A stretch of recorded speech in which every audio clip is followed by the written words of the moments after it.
How do cases like the Jodi Arias matter get resolved? How do we distinguish between what happens at the trial phase, that is the guilt phase, and what happens at the sentencing phase? She spent months arguing it wasn't her fault. She spent months arguing that there was some sort of attack, some sort of self-defense mechanism that came into play here.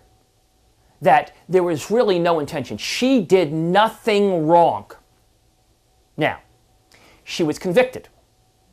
When you go to a sentencing phase, the sentencing phase looks at things called aggravating factors and mitigating factors. Aggravating factors are things which people do that make things worse. Like they killed the person and then they mutilated them. Or they engaged in tremendous preparation and told 65 people they were intending upon killing that person. Mitigating factors are the opposite.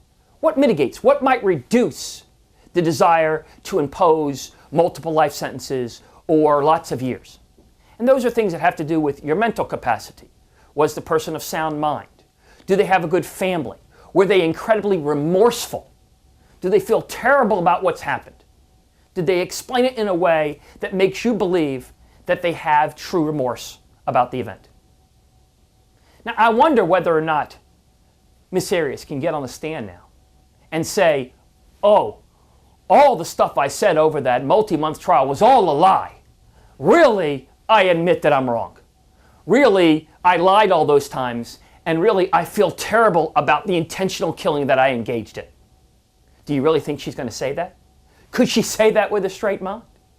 If she could, then she could possibly get mitigating factors evidence before the court.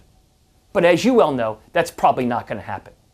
This was one of the trials of the century. This is one of the things that millions and millions of people saw an individual say, I did nothing wrong.